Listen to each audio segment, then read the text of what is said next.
Hello. So let me show you some of the books in this corner of my bookshelf, and all of these are read. I'll show you the ones that are on this side. There's another row behind all of this. So at the moment, I'm not going to trouble the books much. I'm just going to show you what's in the front, and I've loved them, yes, but I'm still going to just share them with you a little bit. So the first one is Life of Pi by Jan Martel. Now, of course, this is a fiction book. You can call it dystopian also in some ways. It's a mix of fantasy also, and basically it is about after the tragic sinking of a cargo ship, one solitary lifeboat remains bobbing on the wild blue Pacific. The only survivors from the wreck are a 16-year-old boy named Pi, a hyena, a zebra with a broken leg, a female orangutan, and a 450-pound Royal Bengal tiger.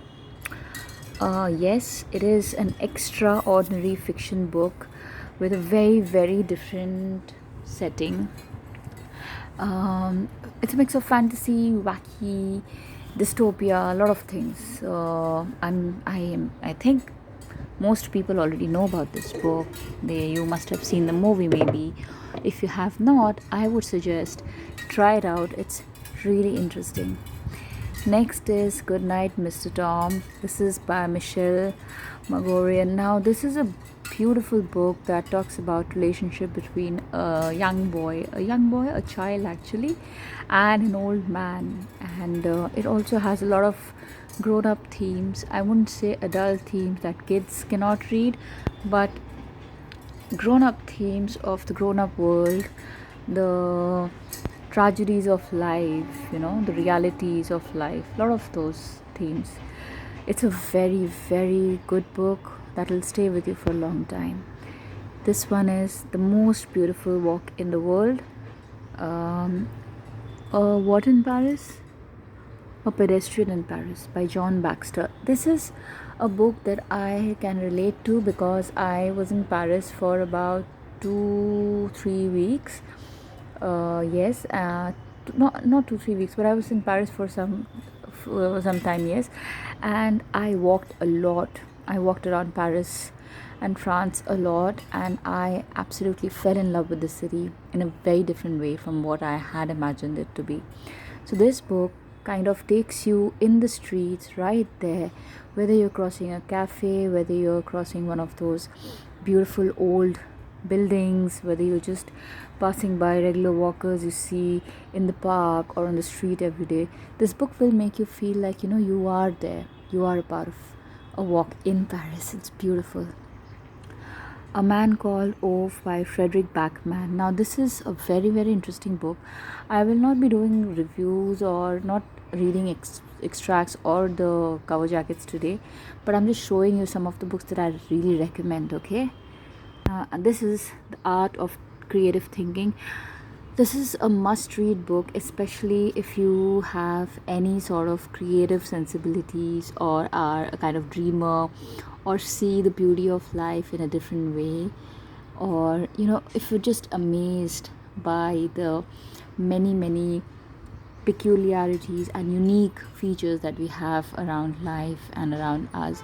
It's a beautiful, beautiful book. It also talks about time management, and it's not a book that when you tell you what you need to do, it tells us what is already around us. It's not a spiritual book at all.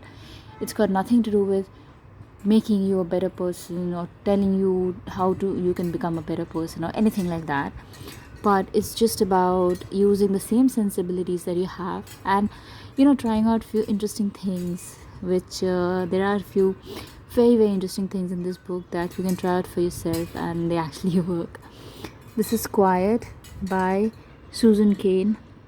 This book essentially is about the power of introverts in a world that is so loud and obnoxious many times. I found it very, very relatable, especially because as many of you who have seen a lot of my videos, would know that I had started this YouTube channel because I find it difficult to talk to people in real life. So for me, it's a lot of issues talking to people in real life. So that's how I started the book, and I found that it kind of echoes or mirrors my sentiments, that to be heard or to be known in this world or to make your own space, you don't really need to be loud. Sometimes your actions, your heart can speak way much louder than your voice, than the pitch of your voice and how loudly you speak. So yes, I loved it, and I will definitely recommend the book. This is Nine Lives by William Dalrymple. Now, if you've not read anything by William Dalrymple, he is someone who writes about history in a very different way, wherein he'll make you feel like you are right in the middle of that time and space and in the exact spot that he's talking about. He brings history back to life. I wouldn't say he's a research scholar, historian. Of course, that's not to discount that he has done a lot of research work for his books, but it's I mean, when you're reading his book, you won't feel like you're reading a history research paper. You'll feel like it's more of a storytelling of what has actually happened. So Nine Lives is he's also a travel writer. Nine Lives captures nine different stories from the interiors of India, and it's a very interesting book. So if you see this is a Kathakali dancer from the southern part of India. So they wear these masks and dance, okay?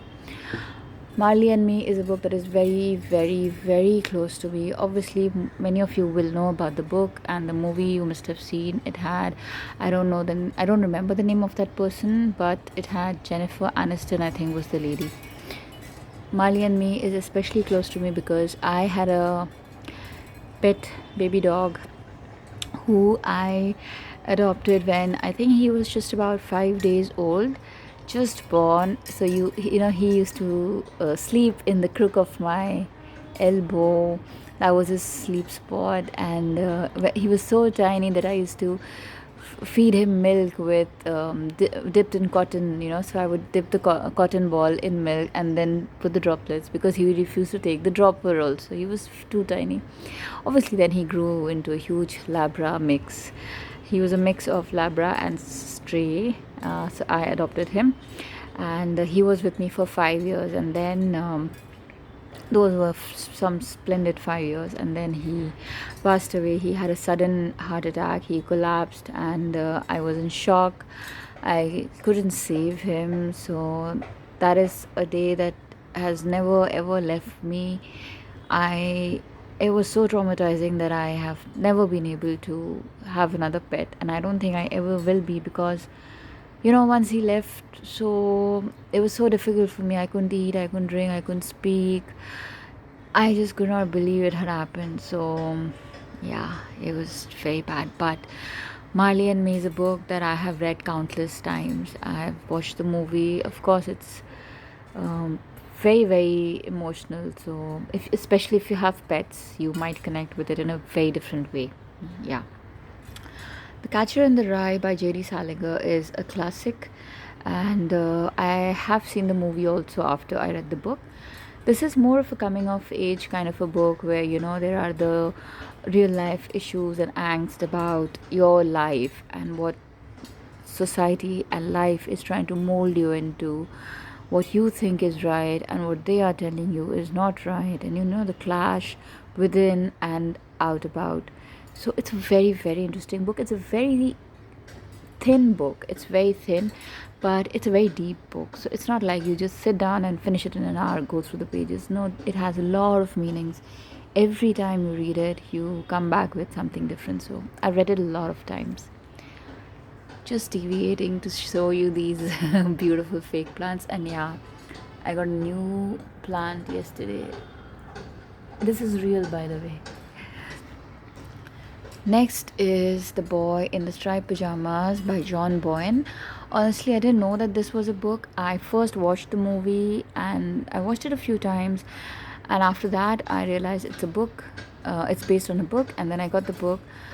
But I maybe because I had watched the movie already, I did not enjoy the book that much. I found many aspects were not shared that much in books. Usually it's the other way around. The books give you a much deeper sense of the entire setting, the characters, their life, their thought process, their emotions, everything.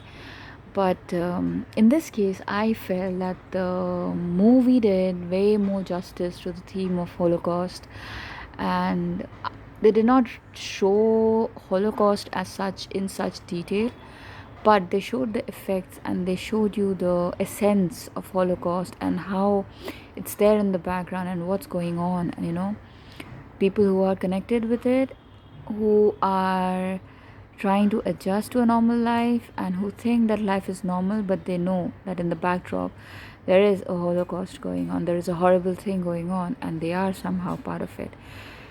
It's a chilling movie. It's an all right book, but it's a good book nonetheless. I'm not very sure about The Alchemist, whether or not it should be here, because I have kind of given up on Paulo Coelho after I read a lot of his books.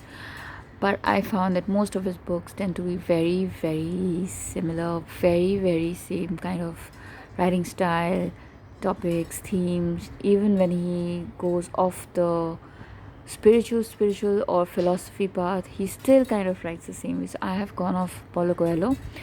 Alchemist, of course, was the first book of Paulo Coelho that I read, and I really enjoyed it. I've read it a lot of times, and every time I find different meanings. So maybe you should give it a try. A Year in Province is also very similar to The Most Beautiful Walk in the World. This talks about, by Peter Mayle, this talks about how the author spent a year in Florence and in Provence, very self-explanatory, and what his experiences were. It's a very interesting book when you have not maybe visited a place. The way the author writes about the place, it's like you are there and you are spending a year there and you are getting familiar with life and people and the nuances of that particular place and everyday life there. It's very interesting. In Xanadu by William Dalrymple is also a travel-based book, very interesting. The Road to Nab, and the first book in this is like a series, but I forget. I mean, you can read it separately. It's not fiction. It's non-fiction. This is one of my most favorite books ever, Lagom by Nikki Brandmark or Brontmark, I don't know. This is a kind of book that, if you've heard about, which one is that? Ikigai. I did not like Ikigai because before reading Ikigai, I had already read Lagom and Hug. I think that's how they pronounce it in Swedish, Hug. So yeah, so Lagom basically is just interesting life principles and very, very beautifully written. It has pictures on one side and text on one side, and it's just about everyday life with small changes that you can make that make your life way more meaningful, that help you declutter your mind and your life. Okay, so it might sound like one of those typical boring do this, do that, and improve your life kind of books, but it's not. It's really, really interesting. Next is Must Love Dogs. So, for today, I'll stop at Must Love Dogs because the video is already about 14 minutes long. Must Love Dogs, of course, You Should Love Dogs by Claire Cook. It's a beautiful book again about pet parents and what having a dog brings into their life and how it connects you with other people, other pet parents, and other pets. It's just a beautiful book. It's a book about adding meaning to your life, adding more to your life, and simple joys of life that can make it so meaningful. So while I'm on the shelf, I'll just show you what I have. This was a glass jar which had some food in it, and it has a lid also. Yeah, so basically this was the lid. But I removed it here, and I found these leaves here and there out on my walk and some feathers, so I've just kept it like that. I know they're all dried, but that's what I liked. So do you want to see me?